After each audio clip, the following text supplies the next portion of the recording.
Someone got Facebook open. And good evening, everyone. We're now live. That's where I'm. Yeah, so thanks very much for joining us. If you can't hear us, please check that you've unmuted your video.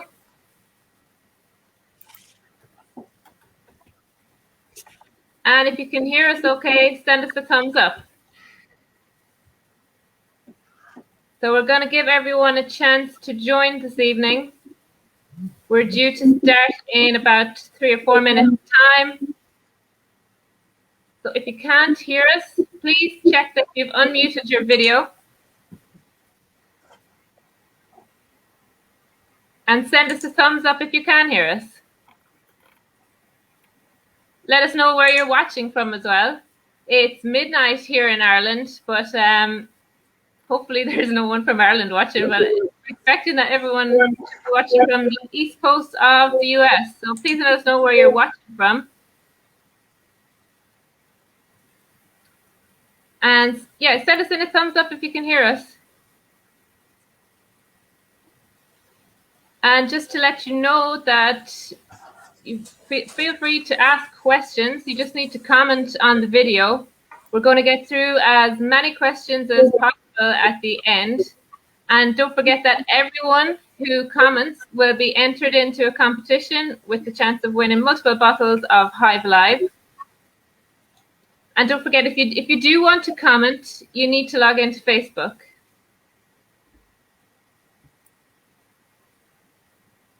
So welcome again to everyone who's starting to join us. If you can't hear us, please check that you've unmuted the video. And if you can hear us, let us know. Just send in a thumbs up. And let us know where you're calling from. So we've a few people writing in already. So we got someone from Medina in Ohio. Hi, Michael. We have someone from Wellsville in Kansas, USA. Hi, Matthew. We've Winchester, Virginia. Hi, Laurie. We've Canada as well. Bill Krista in Kamloops. More people from Ohio as well. Great to have you all here. Hi, Ned. Thanks for joining. And Saskatchewan. Hi, Janice. Thanks, everyone. Someone from Australia. Welcome. Great to have you all here. Send us in a thumbs up if you can hear us okay. And let us know where you're watching from. Also, let us know if you've used HiveAlive before. It's great to have you here. And if you want to comment and you're watching this and not on Facebook, please note that you do need to log in to be able to make comments. And please ask loads of questions this evening. We're here to answer all your questions. And everyone that asks questions will be entered into a draw to win bottles of HiveAlive. So get typing. And let us know where you're watching from. So who else have we got here this evening? So we've Thomas in Northern Ireland. Well done for staying up so late. It's midnight here in Ireland. Hi, Paula. How are you? Great to have you with us. And Gail, you love HiveAlive. Great to hear that. Thanks so much for your comments. We've got a good few people in Ohio this evening, so welcome to all people from Ohio. Great to have you all. And Nick, great to have you with us this evening as well. Nick from New Zealand is calling in.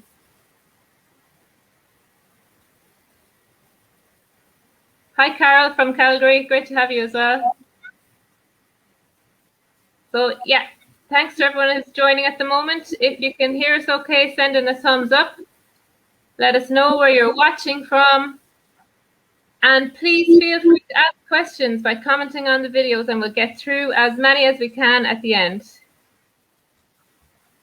So we still have a few more people just joining in. We'll give them a chance to get set up, and we'll get started soon.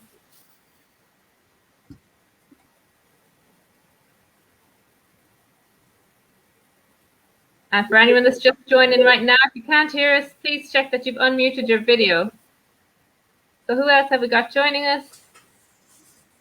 Lots of people from Canada as well. It's great to have you all on. And hi, Kirby and Weavy Bees Apiary in North Carolina. Okay.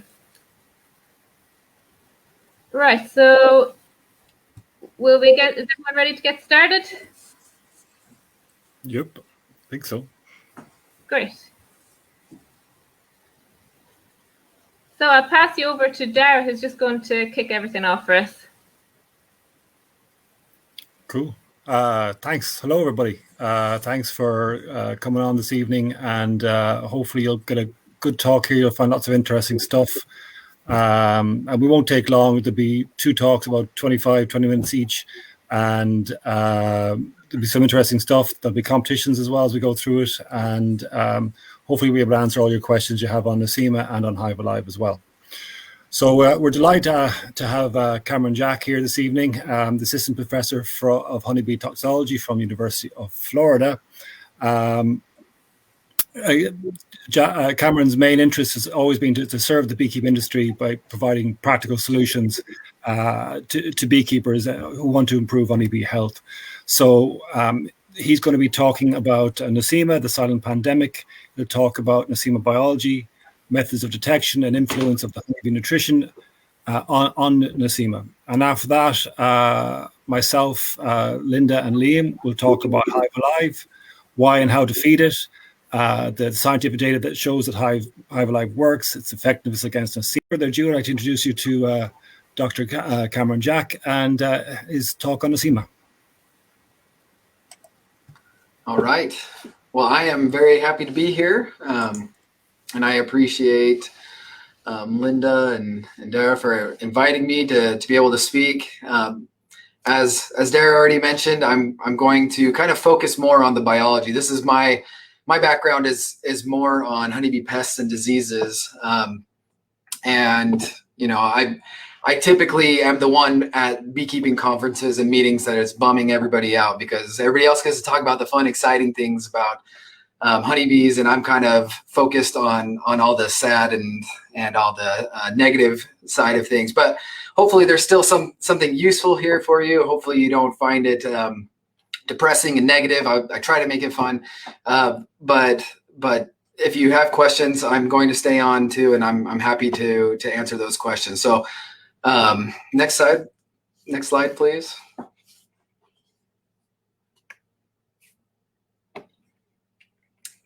There we go. All right.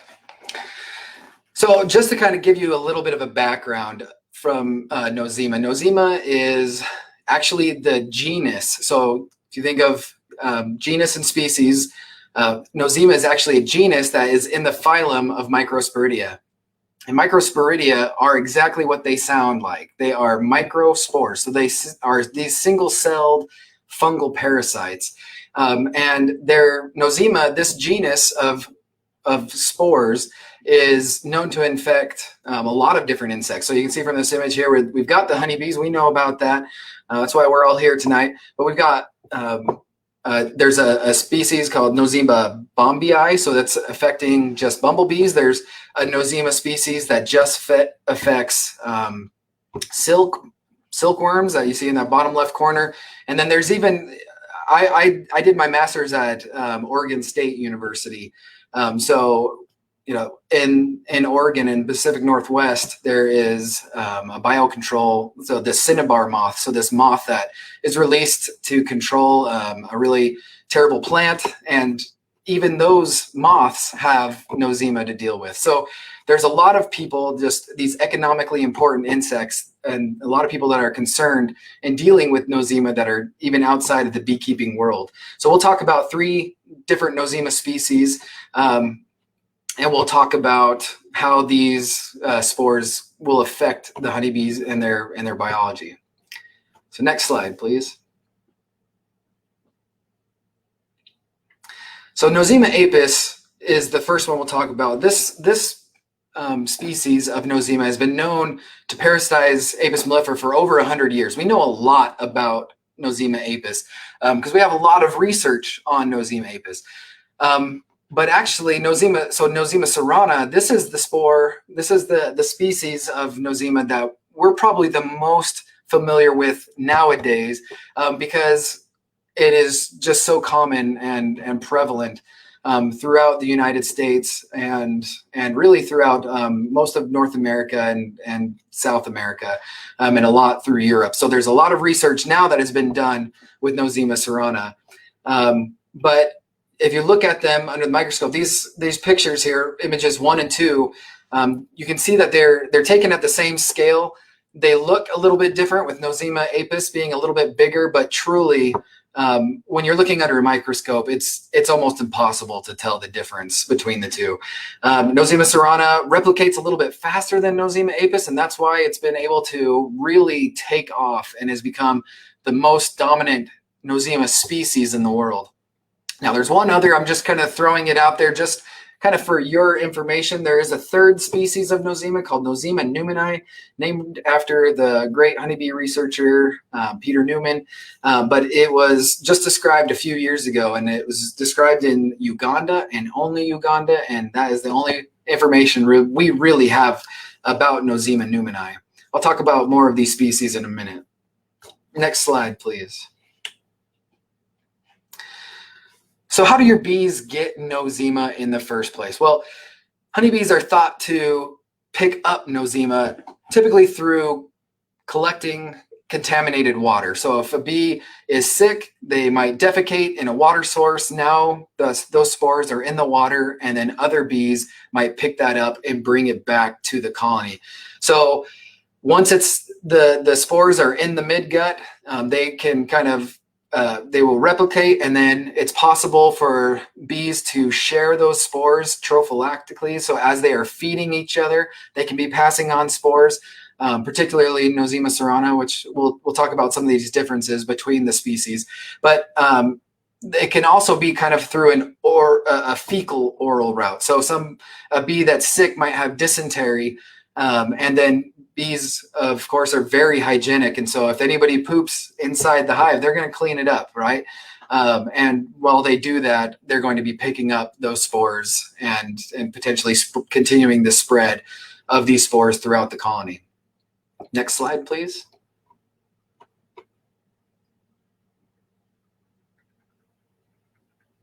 All right, so let's talk about Nosema replication, because this is kind of the nitty-gritty where it gets really interesting, in my opinion. So you've got these spores. They're inside the honeybee midgut, and under certain conditions, which we don't fully understand, whether it's pH or just certain timing, there's something going on that causes these spores to basically explode. And if you look at this image, you can see that the spore that's in the top left, you can see how there's a tube that's kind of tightly coiled around. And you also see 2 black dots. Those black dots are the sporoplasm. It's kind of like the nucleus of this of this spore. And so basically the whole spore is basically made up of this tightly wound tube. And when it does pop, it shoots that tube out like a projectile, so at such a high speed and at such a force that it actually penetrates the gut epithelial cells. So these are the cells that are actually meant for absorption of the nutrients inside the bee's gut. And so it'll poke through that cell, and it will inject its own sporoplasm into that gut cell. And when it's there, it has some mechanisms to kind of defend itself from the cell. But while it's there, it's going to start basically hijacking energy and nutrients, and it just starts to replicate. And it can replicate rather quickly. Within just a few days, you can have enough replication inside that cell that it actually bursts open that gut epithelial cell, releasing more spores into the environment. So honestly, Nosema kind of acts as a double-edged sword. In one way, the bees are getting their nutrients, basically sucked from them, so they're not receiving as much energy. But as the spores replicate and actually burst open those cells, they're actually destroying the bee's ability to absorb more food. So what happens is you get these bees that once they start having high Nosema loads inside their body, they get really hungry. And they are starting to consume more, but they're not getting the energy from the food that they're consuming because there's so much damage into their guts. Okay, so next slide, please. So if you look at the seasonality of Nosema, this is an image I grabbed from Randy Oliver, but there's other papers that have shown this kind of well as people have tracked Nosema for a long time in their area. But they all primarily look like this, where you see a sharp peak in the early kind of the spring months is when it starts to peak really high, and then it kind of comes back down during the summer. And the reason for this is because you've got bees that are home and they are feeding each other. And this is the time where they've probably picked up some of those spores by now. But they're spending a lot of time in the hive, especially if you're in a temperate climate where it's very rainy or might still be pretty cold during this period of time. It's going to cause those spore counts to really peak up. Next slide, please. All right, so I wanted to show you some distributions of these different species because, as I mentioned, they are largely worldwide, but there's still a lot of area here where we don't actually know where they are, and primarily because people aren't looking for it. So these maps are really useful, in my opinion. If you go to worldhoneybeehealth.com, anybody can go around and play with these. You can look at all these different honeybee pests or pathogens and kind of see where they are located. And this is based on a literature review that our lab does every year. And so the red countries are where Nosema apis has been shown to be present. Where it is white, that is just where nobody has published a research paper with information for that country. So that doesn't mean that it's not there. It just means that we don't have the information. And Saudi Arabia there, that's the only one that's blue. That just means that it's suspected to be absent. So somebody did a research project where they couldn't confirm that it was there. So they think it's not there, but they are not sure. So that's why that is blue. All right, next slide, please. So talking a little bit more just about Nosema apis specifically, some of the, I guess, signs of infection that you might expect to see that's very commonly associated with Nosema apis is K-wing. So this is where the two wings, the forewing and the hindwing, are basically become unhooked because there's little hamuli, these little hooks that hold on and allow it the bee to fly faster. But when they come unhooked like that and the bee can't seem to reconnect them, they kind of just wander around with them separated, and that's called K-wing. You might also see bees that are kind of wandering around on the ground, climbing up grass and just falling down. And you might also see a lot of fecal streaking right on the front of the hive. Now, the problem with this is there's a lot of diseases that could have those same signs of infection. And so we can't just see fecal streaks and be like, aha, Nosema apis, or we can't just see K-wing and say, yeah, we've got Nosema apis. It can happen with multiple diseases, but these are very common signs of infection for Nosema apis. Next slide, please. Now, Nosema cerana, you can see this is more widespread, especially where honeybees are kept. You're likely to see this. And again, just because a country is showing up as white in this image, that doesn't mean that it's not there. It just means that we don't have a published record of it being there. Also, if you notice the one yellow spot, this is Colombia. This means that yellow indicates that it is suspected to be present there, but the researchers couldn't confirm that the Nosema cerana was in fact in Colombia. Next slide, please. Now, Nosema cerana, as I already mentioned, is ubiquitous kind of throughout the world. This is the one now that most beekeepers are faced with. Although I should mention there can be mixed infections. You can have Nosema apis and Nosema cerana at the same time. So just because Nosema cerana is more common doesn't mean that Nosema apis is not there. But what we tend to see here is that you have bees that just have shorter lifespans. And as I mentioned, if you look at the way that Nosema replicates, And I mentioned that it's a double-edged sword and it makes these bees really hungry. Well, when they get really hungry, what do you do when you're hungry? And somebody asks you for some of your food. You're not going to give it to them, right? Well, there are a lot of bees inside of the hive that don't feed themselves, and they actually depend on that food sharing. Probably the most important example would be the queen, right? And if you have a bunch of bees that are not necessarily sharing their food and their resources with the queen, there's going to be problems, because when mama ain't happy, ain't nobody happy, right? That's something we've always said at my house. So we got to keep mama happy. So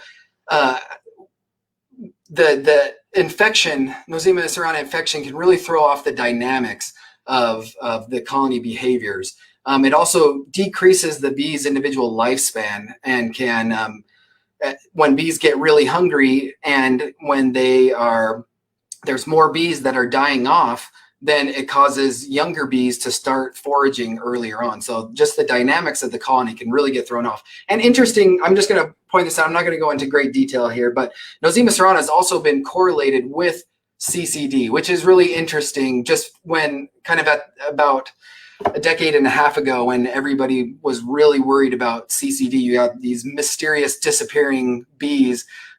When they did collect some bees, they did notice that those bees did have a lot of Nosema in them. Now, we have no way of saying that Nosema Cerana is causing CCD. There was a lot of people that jumped to that conclusion at the time because Nosema Cerana was such a new pathogen in Apis mellifera, and so people made that jump. But it's likely, not the cause. Just an interesting correlation. All right, next slide, please. All right, so this brings us to our last Nosema species. You see here, Nosema pneumoni. I told you it was found in Uganda. Nobody else has reported that they have found it. Again, that doesn't mean that it's not other places. It just means that people aren't looking for it. Next slide, please. All right, so how do we identify and how do we monitor for Nosema? So these are a couple of important questions to ask. So typically, most beekeepers and most researchers, we're going to look for Nosema just using light microscopy. That means we're just looking under a microscope and we're just looking at the spores and we were quantifying them, which I'll describe in a little bit. Now, I told you that you can have a mixed infection of Nosema apis and Nosema cerana. And although they might on average be slightly different in size, there's really no way to just differentiate them but by looking at them. And I hear people tell me every once in a while that they can differentiate and they know exactly what they have. And I kind of call bull on that. I've looked at so many spore samples, thousands and thousands, and you just can't tell. You can easily tell with genetic tools, but not with your eyes. Next slide, please. All right, so Nosema monitoring. So if you've sampled for Varroa, which I hope that you all have, but this is not a Varroa talk, this is a Nosema talk. But if you've sampled for Varroa, the process for sampling for Nosema is relatively the same in terms of collecting bees. You're going to collect bees into a jar, and then you can, take them back home. If you have a freezer, you can freeze the bees. I'm a researcher, so I kind of need to collect these spores and keep them alive if I'm going to do any research with them. So I put them straight into the freezer and they can last in the freezer for a little while. But you can also just, if you're sampling for Varroa, you might as well go ahead and take a subsample of those bees that you've already washed in maybe an alcohol and look for Nosema. Now, something important to also note that this is kind of a tricky area, and we're going to talk about this a little bit more as we go on. But just because you see a high infection doesn't always necessarily mean there's a really sick colony, and I'll explain that in just a minute. Next slide, please. So it's important to talk about the dynamics of the infection that's going on inside of a colony. There's two important, terms to define here. You've got the Nosema prevalence. The prevalence is the proportion of the infected bees, so the percentage. So if you look at this top box, you have 4 out of 10 bees. So you would say 40% of my bees are infected. That's the prevalence. Now the intensity is the number of spores that are infected per bee. So as you can see here, there's bees that are different colors. So the green bee might have a low infection, so a few spores, where the red the bee that's circled with red, that could be a really high infection. So where they could be millions. I have seen up to 90 million spores in one poor bee. So they can have extremely high levels of infection and then very low in comparison. Next slide, please. So when you are sampling for Nosema, I recommend that you take samples from different locations. There are some protocols where they will say they just collect foragers. I think that's kind of biasing your sample towards the bees that are most likely to have Nosema, which I don't feel is necessary. Sometimes we do that when we're sampling for Varroa because we need to know ASAP. I don't necessarily feel that way with Nosema, but so I would sample some from the outside, from the brood area, maybe from the lid. I take a sample of bees kind of from around the different locations. And what you're going to do is you're basically just crushing either their whole abdomen, or you can, if you're wanting to be extra careful, you could separate the abdomen or actually dissect out the bee's guts. And then the very simple formula, you're applying a single drop of water, or so it'll be actually 1 milliliter of water per gut that you are sampling. And then you're going to place that under the microscope. Next slide, please.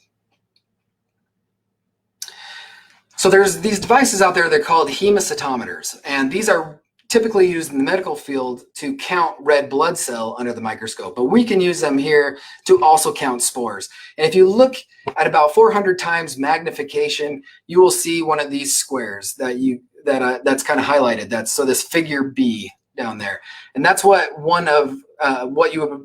the size that you would see at 400 times magnification. And each one of those big squares is made up of 16 little squares. Now, if you look at the diagram A, you can see that I've highlighted that the standard protocols is to count 5 of these squares. And so you're counting like 80 of the small squares in total. And then it's really simple. If you're adding 1 milliliter of water per bee that you are crushing up and looking, then you're going to add about 50, or you're going to multiply that by 50,000. So if you just counted 1 spore and all this, that's just 50,000, right? And so on. And so it's easy math. And basically what you're calculating is the number of spores per bee. Now there are some thresholds out there that a lot of people have used in different research or sampling protocols where they say, once you reach 1 million spores per bee, you've got a problem.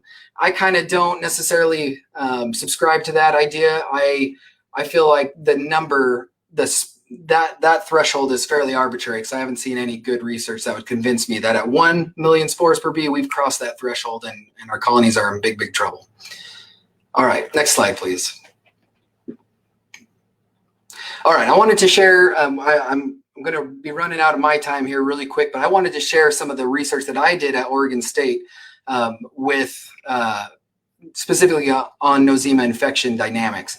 So one of the studies, I wanted to look at how age-related differences in terms of the Nosema infection. And so what I did was I was painting these bees and setting up these colonies that were filled with bees of a known age. So I would emerge bees out in the lab, and when they were about 12 hours old, I would brush them into these containers and I would paint them. And if you've ever had the opportunity to paint bees, then you know how relaxing and zen it can be, because you can lose yourself for a few hours just painting bees. It's really nice. I recommend it. And so we would paint bees a different color. We do it once a week for 4 weeks. So I had 4 different colors of bees. And then, so next slide, please. And as I mentioned, I was putting those bees into a colony. Now I couldn't just keep bees for 4 weeks in the lab. I wanted to have them, be normal inside of a colony. So I put them in these colonies that I had double checked, triple checked, quadruple checked to make sure that they had almost no Nosema, so like no spores. The infection in this colonies were very, very low. And then I named these colonies my foster colonies, because this is where I was dumping all of my painted bees into. And the next slide. And then I would go with a group of researchers, and we would remove those painted bees and we would count them out. So we were trying to collect about 500 of these bees for each age group, so for each color. And then we would put them into the hive. And next slide, please.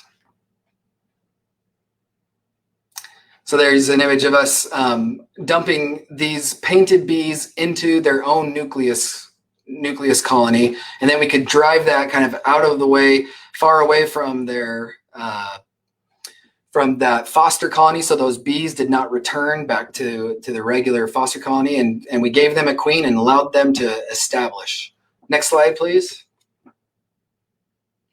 And then after they had sat there and they had established themselves, we fed them Nosema, and we allowed them to kind of take up the Nosema, and then we let them run for about 2 weeks. Next slide.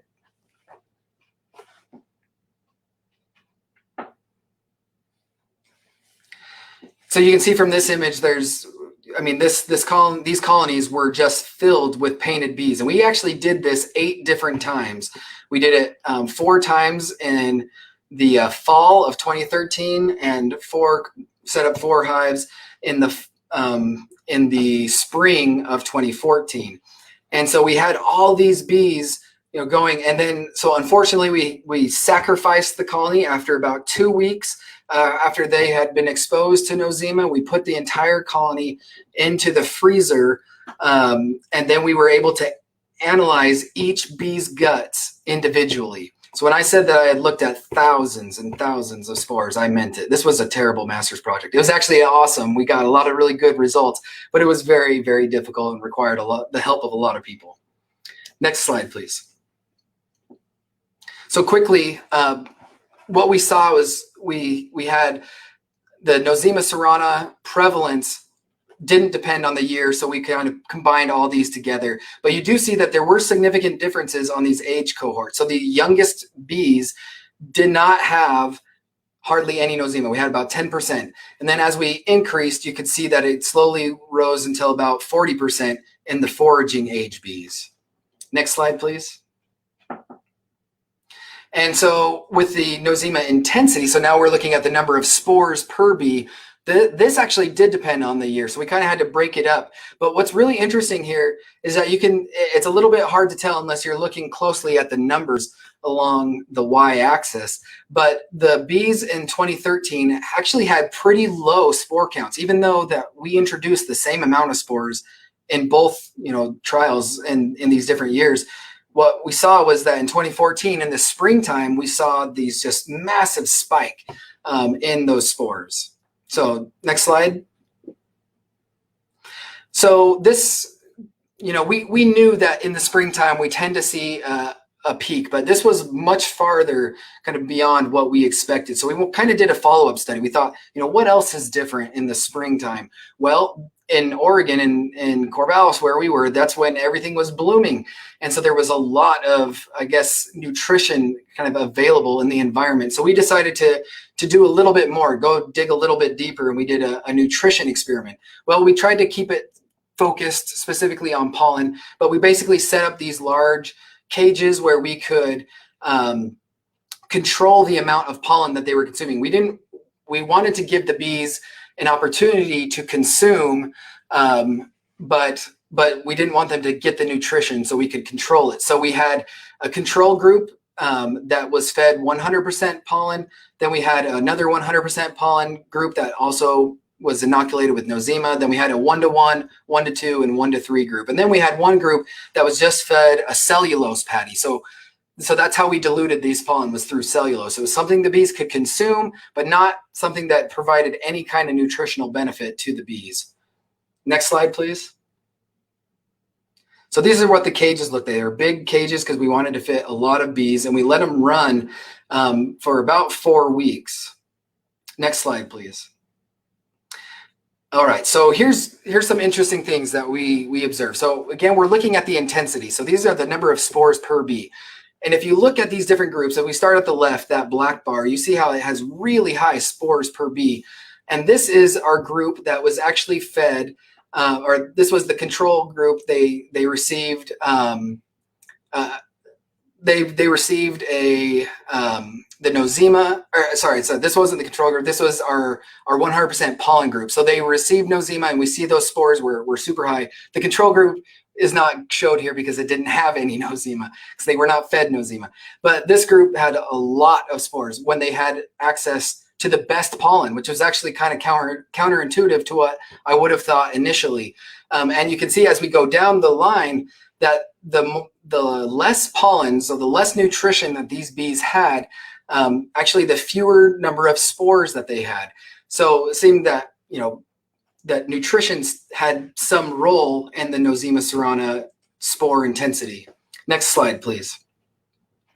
Now, this is where it's also really interesting, is that if you look in terms of survival, you can see that here we're looking at this is called Kaplan-Meier survivor curve. So we're looking at the survival over time.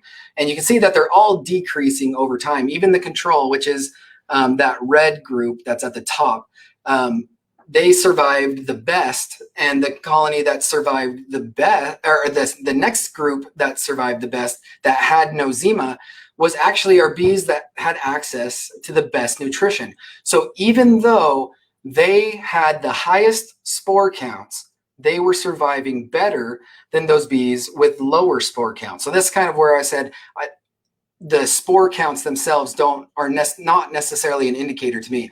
Now, next slide, please.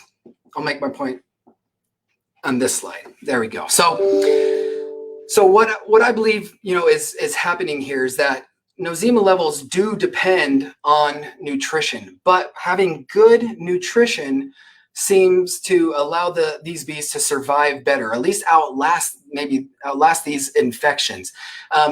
And if you think about how the Nosema actually replicates inside of the honeybee gut, it's very dependent upon their host, their bee, for their nutrition. If you have a bee that is malnourished, then the spores have nothing to no nutrients to hijack, right? So healthy bees actually mean healthy spores, but healthy bees that have good nutrition outlast Nosema. So that's the kind of my take-home message for this Nosema biology.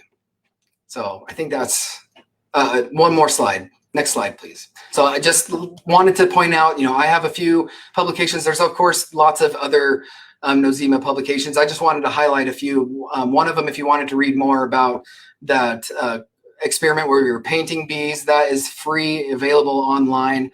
And this also, how to quantify Nosema spores. If this is something you're interested, this is also free and available online. The effects of pollen dilution when I fed those bees the cellulose and pollen mixture, that is actually behind a paywall. That's not my call. That's just because that journal did not allow for open access, and open access is really expensive. If you didn't know that, if you're wondering why researchers don't do more open access, it's because it's crazy expensive. Okay, that's my spiel. I'll let Dara take it from here. Cool. That's brilliant, Cameron. Thank you very much for that. Really interesting stuff. I thought it was interesting about the Ugandan Nosema variant. Because Cerana was around for way longer than people realized it was long, because people weren't looking for it. And I wonder how much of this Ugandan subspecies that is around. It'd be interesting if people are actually looking for it. Wow. So that's cool. People probably have more questions. So if you didn't catch the message earlier, if you have any questions, put them up in your comments below the video there, and we will try to get to them at the end. And also there's a competition as well. Well, you'll be in a prize. If you put a comment in, you'll be in a prize to win some bottles of HiveAlive.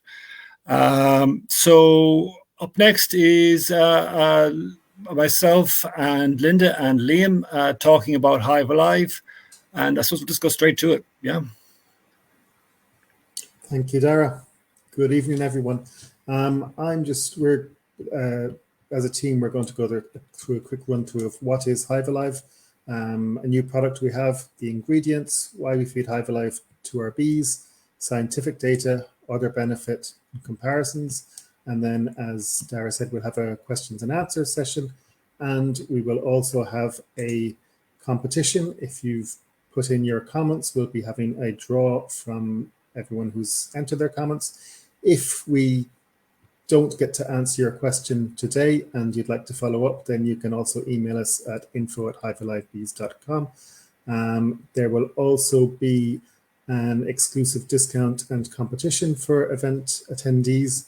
Linda will be posting a link where you can get a discount code and also be entered into a competition to win a box of HiveAlive fondant patty worth $69.95. It's a 15% discount that you'll also get if you follow that link.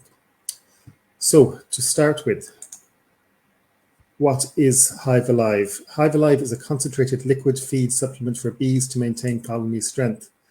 It is available in multiple bottle sizes to suit all apiaries. The smallest bottle feeds 10 colonies, next one up 50 colonies, then 200 colonies, and the 10-litre feeds 1,000 colonies. We also have single dose sachets available. Some of you may have received those through your local beekeeping supply store or through your local association. If you haven't, you could ask your association to contact us and we can send them some samples. HiveAlive is made in Ireland following strict manufacturing guidelines set out by the Department of Agriculture. It is the only feed supplement for bees to be EU approved and FDA compliant. So new to the HiveAlive family is the HiveAlive fondant patty with vitamins and amino acids. It had a well-received limited launch last year and is now available throughout the US and Canada. It's distinguished by its high-quality ingredients and manufacturing process, the added benefits of HiveAlive and vitamins and amino acids selected for bee health, and is easy to use with a thin design and has a 2-year shelf life. If you're interested in these products, please ask your local beekeeping supply store. If they don't stock them, please let us know and we can talk to them about stocking. So what's in HiveAlive? The bulk of HiveAlive is made up of a unique blend of seaweed extracts called Oshi Shield. It also contains thymol and lemongrass. Oshi Shield is a very unique blend of seaweed extracts specifically selected for honeybees. The seaweeds are extracted using a patented cold process technique to maintain bioactivity. Whilst it is unusual for bees to be fed seaweeds, the practice of adding seaweeds to other animal feed is long established. Recently, seaweed active extracts have been used in animal feeds to reduce pathogens and to improve productivity, general health, gut health, immune function, and nutrition. The reason seaweed extracts are so beneficial is due to their antimicrobial, antiviral, antifungal, immune-boosting properties and prebiotic activity, as well as high levels of vitamins and minerals. HiveAlive also contains lemongrass, which is commonly used in beekeeping. It calms the bees and makes the sugar syrup attractive to them. We have incorporated the optimal concentration of lemongrass in HiveAlive, as too much lemongrass may cause robbing, which has been observed with other bee supplements that contain too high a concentration of lemongrass. We do not recommend using HiveAlive at the same time as other supplements that contain lemongrass for this reason, although it is fine to use with supplements that don't. Lemongrass also has antimicrobial properties. Lastly, HiveAlive contains thymol. Thymol has historically been used for treatment of Nosema in honeybees. One of the drawbacks of its use is its tendency to separate in syrup. HiveAlive uses a unique emulsification process to ensure it blends easily into sugar syrup and never causes separation or recrystallization. And now I will pass you over to Linda, who's going to discuss why we should feed HiveAlive to our bees. Thank you, Liam. I'll just get rid of you there. So I hope you're enjoying everything so far. I'm going to talk about why we would feed HiveAlive. So the 4 biggest reasons that we give for using HiveAlive is that the beekeeper will get reduced Nosema, more bees, more honey, and improved overwinter survival. So HiveAlive has been shown to reduce Nosema levels. It's actually one of the only products proven to maintain low Nosema levels long term. HiveAlive has also been shown to give more bees. Trials have demonstrated an increase in colony population when HiveAlive was fed. And as a result of this increase in colony population, colonies fed HiveAlive have higher honey yields too. And a lot of beekeepers feed HiveAlive in the fall to help their colonies survive the winter. Trials demonstrate increased survival rates in the groups that are fed HiveAlive. So we'll move on to the next slide. So we'll look at the trial results to support our claims. So in all the trials carried out on hives, the hives were fed using our recommended feeding concentrations. So this is 1 gallon of activated syrup in the fall and 1 gallon of activated syrup in the spring. So research was carried out on HiveAlive by one of the world's top bee researchers and is published in the Journal of Apicultural Research. So I'm actually going to pop up the link to the journal there, so you can save that for later and have a look at it in your own time if you want to do some further reading. So I've just popped that up there now. So yeah, let's look at this graph here. Oh, can you flick back to Nosema there? Sorry. Thank you. So here we're looking at Nosema spore counts over time. So the orange line is the HiveAlive treated groups, Nosema spore counts, and the navy line is the control group. So as you can see, the orange line is lower than the navy line. So the HiveAlive group had less Nosema than the control group, and this difference increased over time. So at the end of the trial, the HiveAlive group had 57% less Nosema than the control group. And the effect here can be twofold. So we can target Nosema in the gut by feeding HiveAlive in syrup, but we can also target Nosema in the hive when the bees store syrup that has HiveAlive added. It'll help kill the Nosema spores in the hive. So this is keeping both the bees and the hive healthier during winter. And we've lots of beekeepers reporting these findings too. So a beekeeper in New Zealand, we test our bees for Nosema ceranae during spring and have found that it has a very low or non-detectable level when feeding HiveAlive. So we'll move on to the next slide, please. Thank you. So now let's look at some of the data to support our claim that HiveAlive gives more bees. So shown here is a graph of colony population. The orange line is the HiveAlive treated group's colony population, and the navy line is the control group population. The green bars are the percentage difference between HiveAlive and control. So as you can see, the difference between the two groups steadily increases over time. And by the end of the trial, the HiveAlive group had 89%, which is nearly twice as many more bees than the control group. This also shows that the effects of HiveAlive are long-term. So there's a gradual increase in the differences between the groups. And the best results are seen with year-on-year feeding. So we also get lots of feedback from beekeepers on this, with lots of reports that their hives are exploding with extra bees and growing like never before. And again, these results are in more detail in the Journal of Apicultural Research. So check out that link later on that I posted if you want to do some more reading. So we'll move on to the next slide, please. So again, this is a graph from another trial that monitored the number of bees when HiveAlive was fed versus control. So shown here, we've again a graph of colony population over the period of a year and a bit. The orange line is the HiveAlive treated group's colony population, and the navy line is control. And again, the green bars are the percentage difference between the HiveAlive and control group. Now again, the difference between the two groups steadily increases over time. And this confirms our belief that HiveAlive is a long-term solution to colony health, and it's not a quick fix. So in this particular trial, there was an over 20% increase in colony population compared to control.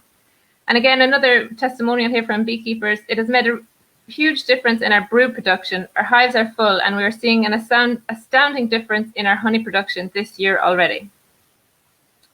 So now we'll take a look at the data to support the claim that it gives more honey. So if you, thank you, Liam. So this trial monitored the food stores over the course of a year and a bit. The orange line again is HiveAlive and the navy line is control. And again, the green bars is the percentage difference between the two groups. So at the end of the trial, the HiveAlive group had 45% more honey than the control group. And this finding again is also backed up by plenty of beekeepers that use HiveAlive. So a lot of the largest honey producers in New Zealand feed HiveAlive, and one such beekeeper noted that they have on average 25% increase in honey production when they're feeding HiveAlive. And just one thing to note here is that all the results shown here demonstrate statistical significance, which can be hard to achieve. So again, if you do want to do any further reading, please check out that link that I sent. But I'll also just quickly pop up another link to more information of the trials behind HiveAlive. So if you're viewing it from outside of Europe, you might need to click on View the International website to access all the information. So do that if you're going looking at the links. Okay, so let's move on to the next slide. So HiveAlive improves overwinter survival.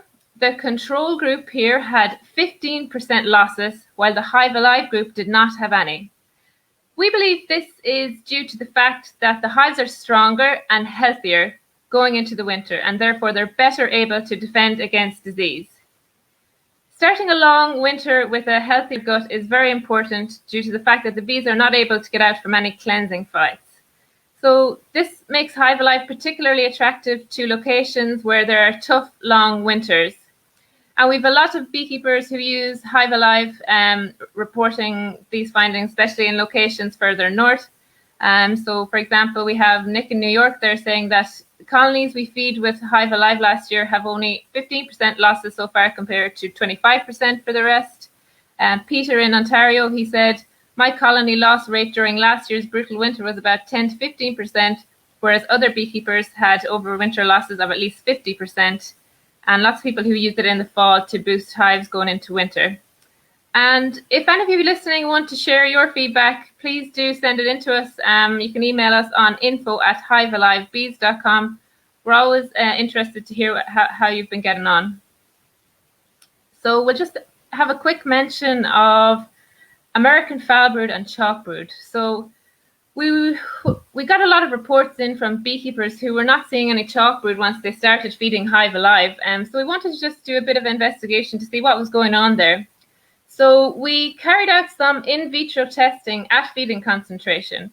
And what we found was that HiveAlive inhibits the growth of the bacteria that causes foulbrood and inhibits the growth of the fungus that causes chalkbrood at feeding concentration. Now, you wouldn't use HiveAlive as a treatment for these conditions, but it does suggest that if we feed HiveAlive, it will help keep levels of these pathogens low and not let them get out of control. So now we'll actually just move on to how to use HiveAlive. So it's very easy to use. So you simply add just 2 teaspoons of HiveAlive per gallon of syrup, which is 2.5 mils of HiveAlive per liter syrup. So HiveAlive is quite concentrated compared to some other feed supplements out there. It's a small bottle with a big effect. The minimum that we recommend feeding is 1 gallon of activated syrup per hive. Now, ideally, all syrup fed has HiveAlive added, which is the question that we do get asked a lot. For best results, we recommend that you feed in both the spring and the fall. But if you are only feeding once a year, fall is the best time to feed, so now. For weaker hives that mightn't be feeding, we recommend spraying or drenching. So this can be done using a light sugar syrup and using a higher dose of HiveAlive, which is 1 in 100. So it's best to spray once a week for 3 weeks to cover the full brood cycle. So you just need to spray enough to lightly wet the bees and frames. You don't want to drown them. Spraying and drenching also does give a varroa drop, but it's not effective enough to be a treatment, but it definitely helps, especially if it's done when there's very little brood in the hives, like in early spring. And a lot of people ask us, which is the best way to administer HiveAlive? So it's important. Adding to syrup is by far the best way to administer HiveAlive. Drenching or spraying is good when the bees are not eating or to encourage the bees to clean up the hive. But to get all the proven benefits of HiveAlive, like more bees, more honey, improved survival, and lower nosema, it's best to add HiveAlive to the syrup.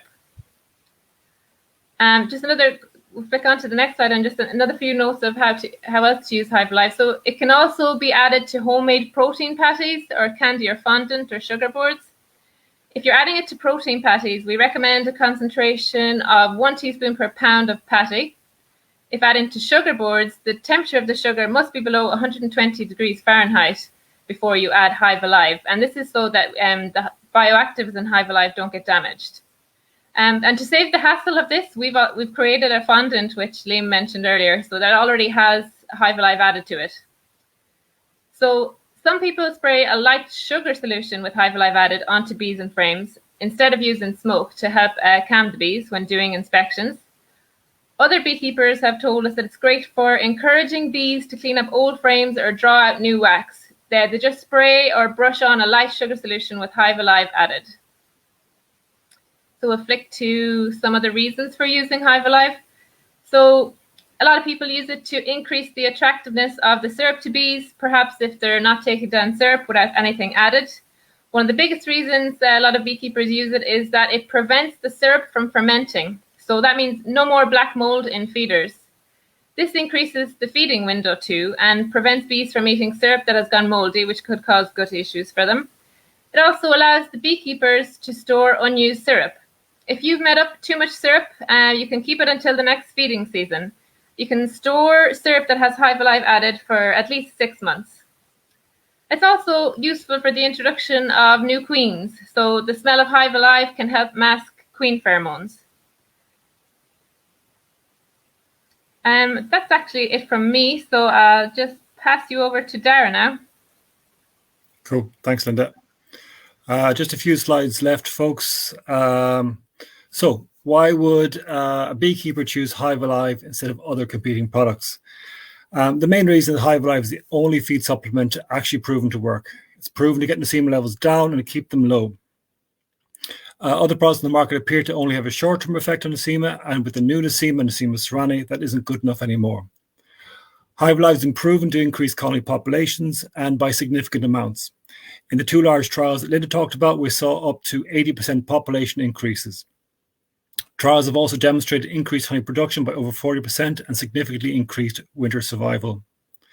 And to get all this, you might think that HiveAlive might be difficult to use or expensive. It's neither. It's super easy to use, basically to add to your syrup when feeding. Because our bottles are smaller than competitors, beekeepers can sometimes mistakenly think that our other products are cheaper, but HiveAlive is very concentrated, so you only need a small amount to have a big effect. HiveAlive can cost as little as 68 cents per hive, which is a very small price to pay for big increases in colony population and honey production, as well as ensuring hives remain healthy. And of course, HiveAlive has multiple uses. One of the most popular benefits that it prevents syrup fermenting, which most supplements don't do. HiveAlive is the most widely available feed supplement worldwide. We distribute it to over 45 countries. And this means that it's gone through the regulatory approval process for all these different countries, so you know you can trust the quality of HiveAlive. It also means you know that it works for all beekeeping situations, from the freezing cold winters of Norway and Canada to the high temperatures of the Middle East. It works. From the very damp climates like here in Ireland to dry bushlands of Australia, it also works. So to talk about, to compare to fumagillin, which fumagillin most people would know, I think at this stage, is the drug that's being historically used to treat for nosema. First off, HiveAlive is easier to use than fumagillin. It doesn't have any complicated feeding instructions, and it's also significantly cheaper. It costs less than half the price of fumagillin. Fumagillin was originally designed to work on Nosema apis, which it did quite well for a long time. The problem is, though, as Cameron's mentioned, that there's a new Nosema ceranae, and it's now the dominant one. And even though in general you can't see the symptoms of Nosema ceranae, whereas you could have previously with Nosema apis, most colonies have ceranae. Studies show that 50 to 80% of colonies have it. And when it's there, each of the millions of spores in the bee's gut are constantly destroying the epithelial cells in the gut lining. And this leads, as Cameron mentioned, to bee health being compromised and thus the colony health being compromised. And there are many published papers that show that ceranae reduces productivity and makes colonies more vulnerable to disease and threats like pesticide. It's all well and good when they have lots of food, but what happens if there's a dearth or something happens? Then all of a sudden, the bees are more under threat from Nosema. Because Serrani can be found all year round, fumigillin unfortunately doesn't work as well on Serrani. This is mainly because fumigillin only affects the active stages of Nosema, not the spores. The spores that remain in the bee's gut or in the hive will very quickly reinfect the bees. So, because fumigillin's effect is only short-term, Nosema Serrani comes right back. Luckily, HiveAlive has been shown to kill both the live stage and the spores, which stops Serrani from coming back. HiveAlive syrup stored over winter in the colonies breaks down the Nosema spores along with the chalkbrood and foulbrood spores. This keeps disease levels low in the colony, allowing the bees to thrive come spring. The fact that HiveAlive uses natural ingredients means it's safe to use. Maybe a lot of people aren't aware, but fumigillin is banned in Europe and a lot of other countries because it's not safe for humans. And we all probably know at this stage that when we take antibiotics, they destroy the good bacteria as well as bad bacteria in our gut. And fumigillin is also an antibiotic, and the same thing happens to the bees. The good bacteria in the bees' guts are destroyed, which weakens the bees' immune system. On the contrary, recent studies have shown that HiveAlive does not damage the bee gut bacteria. In fact, we're doing research right now that's showing that there's actually a synergy between probiotics and HiveAlive. And HiveAlive, of course, has other benefits like brood and honey production, no syrup fermentation, and keeping other disease levels low like chalkbrood and foulbrood that fumigillin can't do. And to very quickly compare HiveAlive to other feeding supplements, basically HiveAlive is still the only feed supplement that has scientific proof using large-scale trials that keeps Nosema levels low in the long term. We also have scientific proof that HiveAlive increases bee and honey production and reduces overwinter losses. There are supplements out there for many years that still have no published data to show they do anything. In fact, some can actually have negative effect on bee health. And HiveAlive, of course, has been shown to be able to kill both foulbrood and chalkbrood spores. HiveAlive also prevents syrup from going bad, allowing beekeepers to store, which a lot of other feed supplements can't do. And with some feed stimulants or feeding supplements, the bees can be very slow to consume them. And HiveAlive is always readily accepted by the bees and is taken down more quickly than ordinary syrup. But even more importantly, it doesn't take it down too quickly. In other words, it doesn't lead to robbing like a lot of other stimulants can do that sometimes have a lot of lemongrass in them, and it can really lead to robbing, which is obviously a huge problem for colonies, and it can quickly destroy a colony if there's too much robbing going on. So with all these benefits that HiveAlive has, it really easily offers the best value to money for the beekeeper. So speaking of value for money, if we go on the next slide there, we should talk about numbers for a second. Depending on the size that you get of bottle that you get, HiveAlive can cost as low as 68 cents per colony, as I mentioned. It can be slightly more with the smaller bottle size, but it can be as low as 68 cents per colony. So take this guy here with his thumbs up, call him Bill, and let's see how he could hypothetically benefit from HiveAlive. Say he's running a small operation with 50 hives, and he's mainly interested in honey production.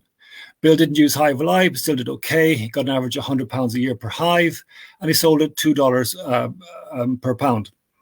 And he ended up making an even $10,000. So now say he decided to use half the recommended dose of HiveAlive and fed just once a year. And we know from the studies that you can get up to 40% increase in honey production using HiveAlive. But say it's only a 10% increase. And even with a 10% increase, he makes an extra $1,000. And if you take away the $86 he spent on the HiveAlive, he cleared $914. And that's with a conservative 10% gain. Say he feeds HiveAlive twice a year and gets a 40% increase. He's now clearing an extra $4,000 in profit. If you take away the $172 cost of the two HiveAlive feedings, he clears an extra $3,828.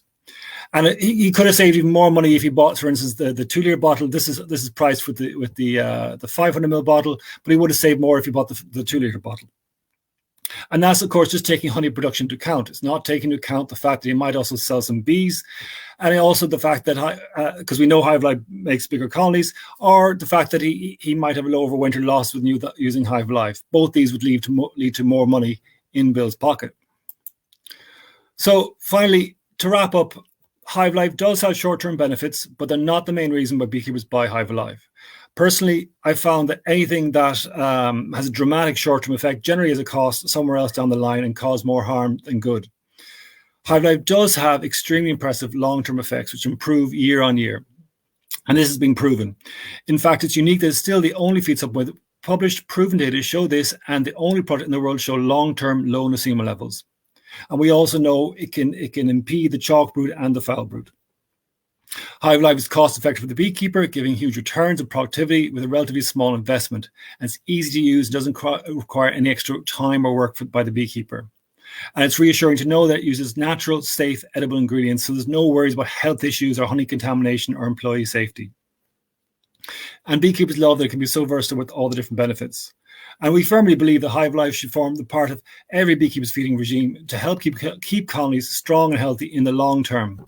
HiveAlive is the long-term solution for healthy and productive bees. So that's the end of our talk. I think we'll go back to Liam now, is it? That we're going to start going through the comments, the questions? Well, if you haven't asked any questions yet, get typing and get them into us now. And it's just to know, it's not just questions about HiveAlive. Please send in your questions for Cameron as well, because he's sticking around to answer your questions now too. And we're going to do our best to get through them all. And just remember, everyone who comments will be entered into a draw to win multiple bottles of HiveAlive. But we're also running a second competition where if you want to visit, I'm going to stick a link into the comments now. I might have sent it twice, but if you visit the link on that, save that link for later, and you'll get 15% off HiveAlive, but also entered into a second draw to win a box of our HiveAlive fondant patty. So I'm just going to add the rest of the guys back into the stream here now. And I'll just go through some of the comments. So, how do I prepare my frames and boxes to use them again after infection? Or do I have to dispose of them? So that's from Letty. Cameron, if you'd like to take that. Sure, that's great. So I'm going to speak for my opinion. Maybe somebody else has a different opinion, but do not dispose of your equipment. This is not American foul brood. This is not something that you need to like destroy your colony when you have Nosema. You can. There are beekeepers that have said lots of different things about it. Nosema does break down under UV light. So even just sticking them outside in the open air with the sunlight on them for a few hours has been shown to degrade Nosema enough that the spores are no longer viable. In my opinion, this is something that the bees can clean up themselves. They're going to pick up these spores kind of off the comb. There's a slight chance that there could lead to a reinfection. But if you're making sure that the bees have good nutrition and you're taking care of them, they will be okay. So I wouldn't dispose of my equipment, to be very clear on that. Another question for you, Cameron, is the variation related to the wintertime temperatures from Chris?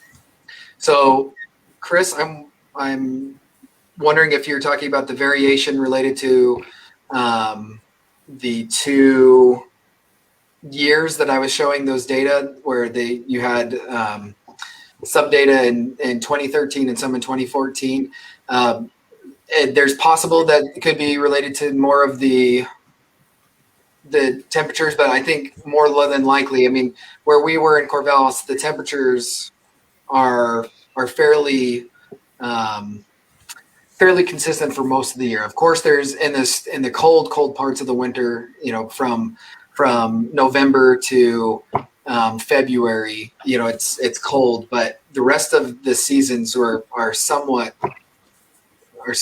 similar. So I don't think the winter temps had anything related to that in terms of the Nosema levels. Now, if you're talking about just the regular phenology of the Nosema in general, then in wintertime, you don't tend to see super high peaks, but in the spring is when you start to see the higher peaks. But it's mostly because the spores have been kind of building up for some time and they haven't gone on those cleansing flights. I didn't talk about cleansing flights, and I should have, but Linda had mentioned it, and that reminded me that cleansing flights are pretty important. When the bees fly away from the hive and they are defecating, that they're ridding a lot of the spores that would potentially build up inside of a hive.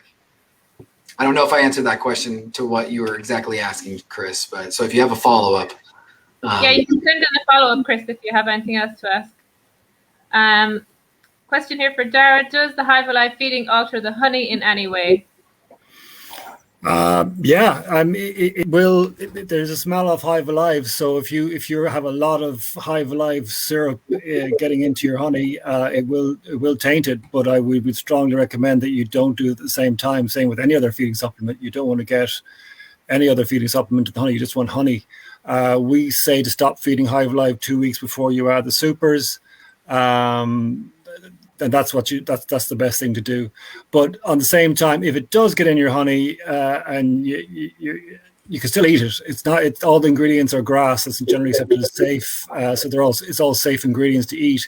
But there'll be a slight HiveAlive smell off your honey. Got an interesting question here regarding Nosema ceranae. We've seen a dramatic reduction in the royal jelly production with infected colonies. What causes this? That's from John. So maybe I'll take a shot here. So the Nosema, I don't know exactly why it would be reducing royal jelly production, other than you've got some immunocompromised bees. So if they have high levels of Nosema, then they're going to be very sick. They're probably not going to be producing the food that would be royal jelly, right? And I've also seen actually, so maybe this is part of it. Bees that have really high Nosema loads actually have smaller hyperpharyngeal glands. Their glands do get developed, and it's those hyperpharyngeal glands that are necessary for the royal jelly production.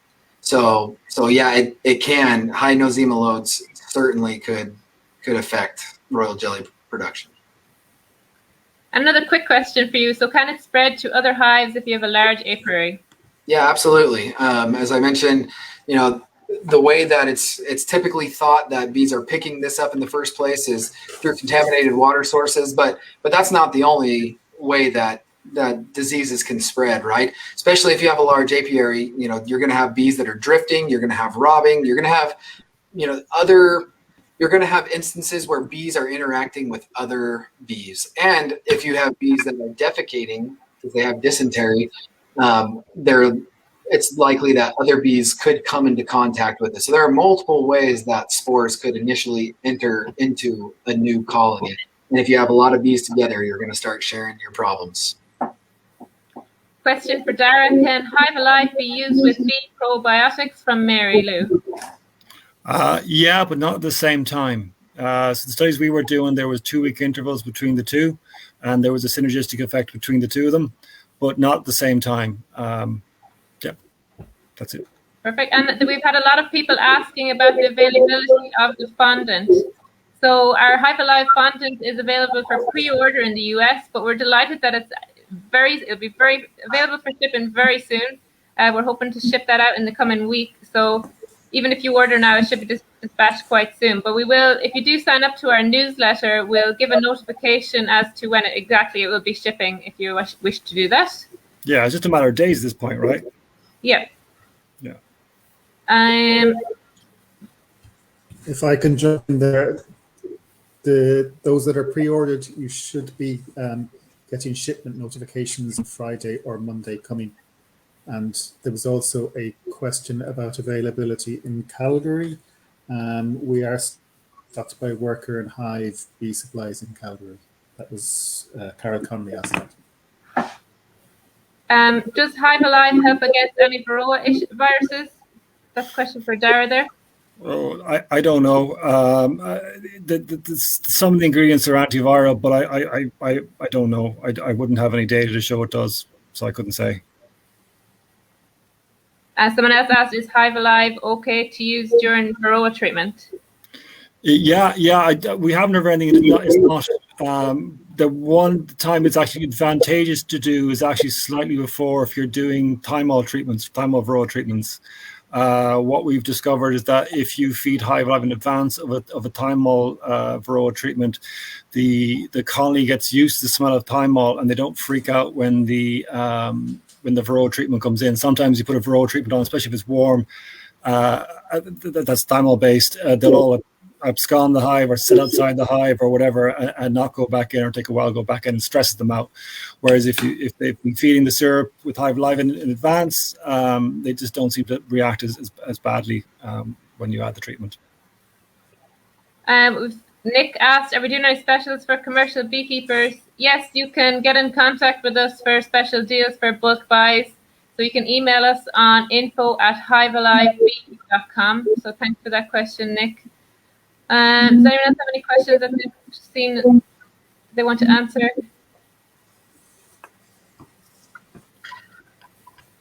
There was, I'm going to see if I can scroll up and find it.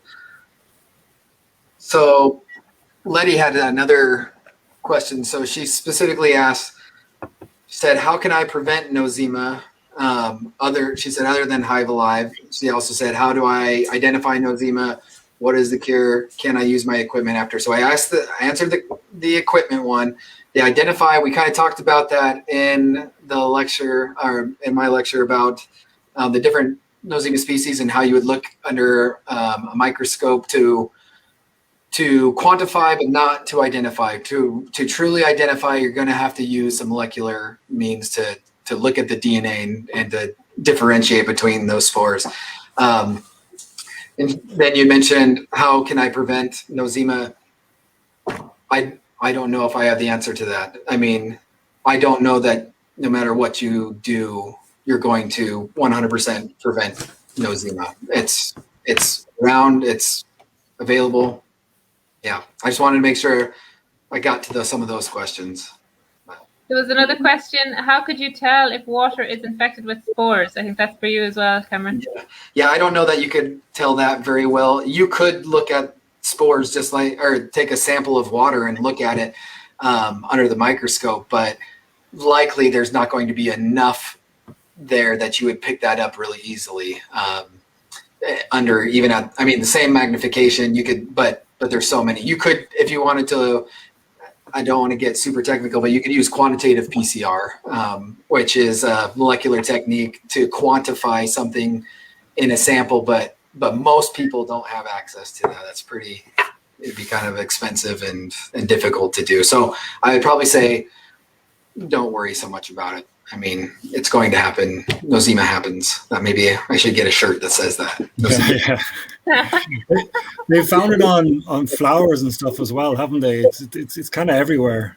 Yep. Because as bees go out and defecate, like if they were on a flower, foraging on a flower, and then defecate on that flower, now you got spores there where other bees could potentially come into contact. So it's out there. Sure. Is there any correlation between like large numbers of colonies in an apiary and yeah, like I know it spreads between apiaries, but like if you had more sporadic hives or hives spread out further apart, you know, the way if they're defecating and stuff, the defecate generally when they leave the hive fairly quickly and stuff like that. So if you have less densely populated apiaries, does that mean there's less chance of getting nosema?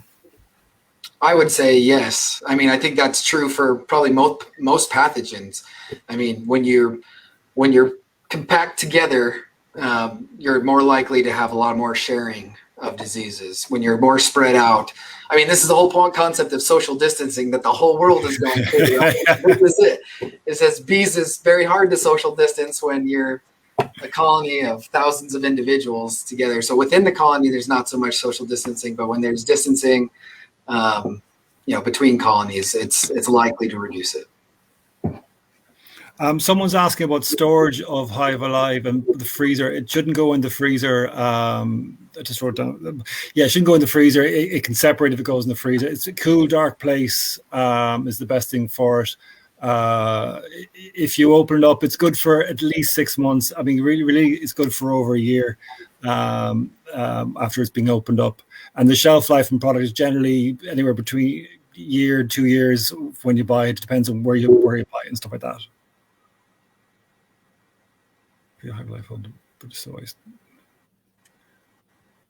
So last answer Janice's question there.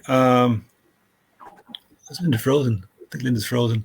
So if I feed HiveAlive fondant, do I still feed HiveAlive in my syrup feedings? Yeah, the best way to use HiveAlive is with the syrup. It's because it's going into the comb, and we know that when it goes in the comb, it also breaks down spores as well. So that's the best way. But also when they're having the fondant, it's going into their gut directly, which also has an impact as well. And of course, the fondant has added vitamins, amino acids in there too as well. Any more questions there? Well, we've lost Linda. So Medhat had a good question, and I was glad to see him on this call, but it's probably for you, Dara. It says, is HiveAlive an antibiotic, antivirus, antifungal, or what is the mechanism to do this job? It's kind of a little bit of everything. The seaweed extracts, the thymol, both those are both. The seaweed extract is actually immune stimulatory as well. That's actually something I didn't know originally when we developed HiveAlive, but it's from other animal feeds that are using seaweeds like this. It's immune stimulatory as well, but it's certainly antifungal. It's certainly antibacterial, and most likely antiviral and immune stimulatory.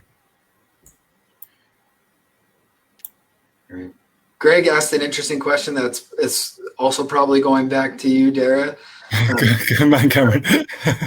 I'm just taking the place, I guess, of yeah.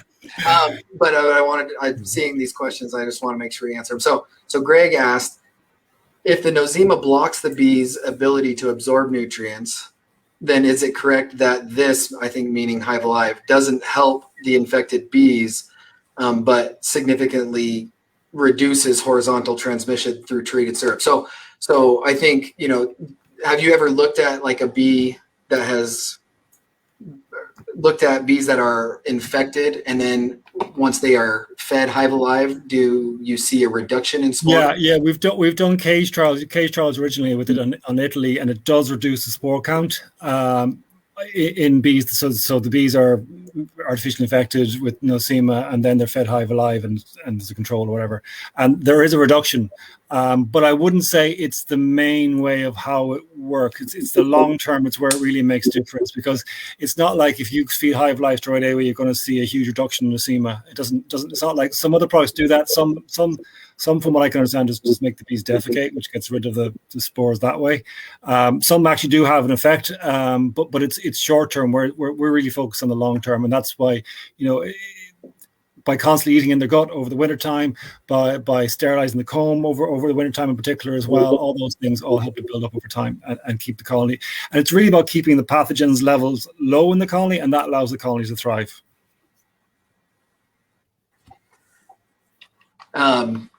Stephen asked, is there any sort of dry HiveAlive? Dry HiveAlive. Pollen substitute. There will be a pollen substitute. That's next year. Substitute.